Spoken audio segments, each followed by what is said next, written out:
1901లో ఏం జరిగిందో తెలుసా? ఒక మిషనరీ మన దేశానికి వచ్చింది. ఆమె పేరు ఎమీ కార్మైకెల్. ఒక లేడీ, ఎక్కడో పుట్టింది. చాలా అందంగా ఉంటుందండి ఆ అమ్మాయి. తన జీవితానికి అన్ని దేవుని కొరకు వదిలేశాడు. 1901 ఒకరోజు ఏం జరిగిందో తెలుసా?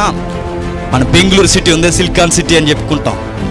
అక్కడ మాతాంగి వ్యవస్థ అని పెద్ద పేటేశారు ఈ పనికి మాలిన ఆచారాలకి. అక్కడ ఏం జరుగుతుందంటే, అక్కడ మాతాంగి అనే వ్యవస్థకి ఏం చేస్తారంటే, అప్పట్లోనే పిల్లల్ని బలిగా, అంటే బలి అవడానికి బలిపశువుని ఇచ్చినట్లుగా ఈ వ్యవస్థకి ఇచ్చేస్తే ఏం జరిగేది తెలుసా? 8 నుంచి 10 ఏళ్ల లోపు పిల్లల్ని ఇచ్చేస్తే ఒక పాప ఆ గుంపులోంచి పారిపోయి బయటకు వస్తుంది. పరిగెట్టుకుని వస్తే ఆమె పేరు పిన్ని, ఏదో చిన్న పేరు ఉంటుంది నిక్ నేమ్లా. అమ్మాయి బయటకు వచ్చిన తర్వాత పరుగు తీస్తూ క్రైస్తవ కుటుంబంలోకి వెళ్తే ప్రార్థన జరుగుతున్నప్పుడు ఆ ప్రార్థన చూడకుండా ఏదో జరుగుతుందిలే అనుకుని లోపలికి వెళ్ళిన తర్వాత, నాకు ఆకలేస్తుంది, నాకు అన్నం పెట్టండి అంటది. 8 నుంచి 10 ఏళ్ళ వయసు అండి ఆ పిల్లది. ఎక్కడి నుండి వచ్చావమ్మా అంటే పలానా అని చెప్తుంది. సరే అన్నం తినని అన్నం పెడితే ఆ గోడ మీద యేసుక్రీస్తు ఫోటో చూసి ఏదైతే పెట్టిన భోజనం ఉందో కింద పడేసి నేను తిన్ను అంటుంది. అంటే మీరు ఆ దేవుణ్ణి నమ్ముకున్నారు కదా, అందుకు నేను తిన్ను. ఈ పిల్ల పరిస్థితిని గమనించి ఆ ఇంట్లో ఉన్న స్త్రీ ఏం చేస్తుంది తెలిసే? ఎమీ కార్మైకెల్ దగ్గర తీసుకెళ్తుంది ఉదయం అయిన తర్వాత. ఆ తర్వాత ఏమైందమ్మా, నీకు ఏమైంది తల్లి, నువ్వు ఎక్కడి నుండి వచ్చావు ఏంటి అని పలకరించి గుండెలు కత్తుకుని ఆ పాపతో ప్రేమగా మాట్లాడుతుంటే అప్పుడు ఆ పాప నోటొచ్చిన మాట ఏంటో తెలుసా? మా అమ్మాయి నన్ను ఇంత బాగా చూసుకోలేదు, మా అమ్మాయి నన్ను ఆదరించలేదు, నేను వెళ్ళను అన్న నన్ను ఈ వ్యవస్థలో గెంటేసిందే, మా అమ్మ కన్నా ఎక్కువ నన్ను ప్రేమిస్తున్నా, ఈ అమ్మ ఎవరు అని. అప్పుడు అంటారు, ఈ అమ్మ అదిగో నువ్వు చూసేవే గోడ మీద ఫోటో, ఆయన కూతురు. అక్కడి నుండి దేవదాసి వ్యవస్థను అర్థం చేసుకోవడం ప్రారంభించింది ఎమీ కార్మైకెల్. వారి కొరకు విజ్ఞాపన చేసింది, ప్రార్థన చేసింది, ఎంతో ఫైట్ చేసింది. ఈ పెత్తందారి వ్యవస్థ మీద తిరుగుబాటు చేసింది. ఇది అన్యాయం, దేవుని పిల్లల మధ్య ఇలాంటి ఘోరమైన కార్యాలు జరగకూడదని సువార్త ప్రకటన చేసి వాటిని ఖండించడం మొదలుపెట్టింది. ఆ తర్వాత గవర్నమెంట్ మేల్కొంది, ఆ తర్వాత జీవోలు చేసింది, ఆ తర్వాత ఇది జరగకూడదని బెంగళూరు సిటీలో ప్రత్యేకమైన వసతి గృహాలు తీసుకొచ్చారు.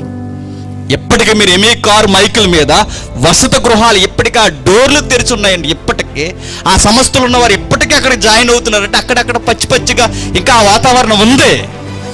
ఆమె వచ్చిన తర్వాత ఇలాంటివన్నీ ఖండించడం ప్రారంభించింది. ఆమె జీవితంలో దర్శనం ఏంటో చెప్పనా? ఆమె దర్శనం అనగానే మీరు ఏదో కర్రలో కనబడడం అనుకోండి. దర్శనం అనగా విజన్, లక్ష్యం. ఆమె జీవిత లక్ష్యం ఏంటంటే దేవుడు ఒక పాఠం నేర్పించాడు పరిస్థితుల ద్వారా. ఏం పాఠం తెలుసా? చిన్నప్పటి నుంచి ఒక ఆశ ఆ పాపకి, ఎమీ కార్మైకెల్కి. మీరు కావాలంటే ఇంటికి వెళ్ళిన తర్వాత చూడండి, చాలా చక్కగా ఉంటుందండి. ఆమె కళ్ళు నల్లగా ఉండేవట. ఇప్పుడు దేవునికి ప్రార్థన చేసుకునేది వయసు వచ్చిన దగ్గర నుంచి, చిన్నప్పటి నుండి కూడా. ఏమైనా తెలుసా?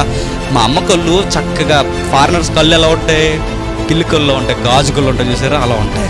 ఈ పాప కళ్ళు మాత్రం నల్లగుడ్లు ఉండేవి. మా అమ్మ కళ్ళు చాలా చక్కగా ఉన్నాయి, నా కళ్ళు మాత్రం ఎలా ఉన్నాయి, నా కళ్ళు కూడా అలా ఇవ్వు ప్రభువా, మార్చి ప్రభువా అని ఎప్పుడు ప్రార్థన చేసుకునేదట. విచిత్రం ఏంటో తెలుసా? ఎప్పుడు మారలేదు, ఆ కళ్ళు అలానే ఉన్నాయి. ఒకరోజు ఇండియాకి వచ్చిన తర్వాత ఈ బాలులకి లేదా ఈ బాలురికి జరుగుతున్న ఈ పరిస్థితులన్నీ చూసి భారతదేశంలో ఉన్న స్త్రీలందరినీ చూసిన తర్వాత ఒకరోజు ఉలిక్కి పడింది. ఎందుకు తెలుసా? మన భారతీయుల కళ్ళన్నీ నల్లగా ఉంటాయి. అప్పుడు అర్థమైంది, ఈ ప్రజలతో నేను కలిసిపోవడానికి, ఈ ప్రజలకు నేను సువార్త ప్రకటించడానికి ఇందుకా నన్ను ఎలా పుట్టించావు ప్రభువా అని.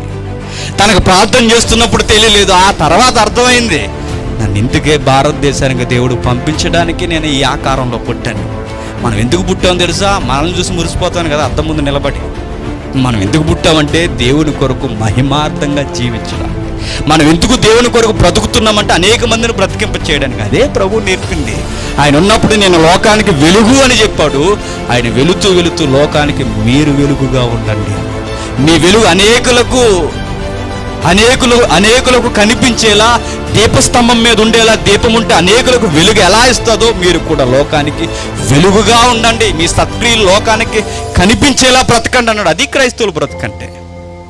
అందుకే మనం క్రైస్తవులు అయ్యాం. లైక్ అనేక మిషనరీస్ వారి జీవితాలు అర్పించి తెలుగు రాష్ట్రాలను భారతదేశాన్ని వెలిగించారు. వారు సువార్త ప్రకటన జన్మ హక్కుగా మార్చుకున్నారు కనుక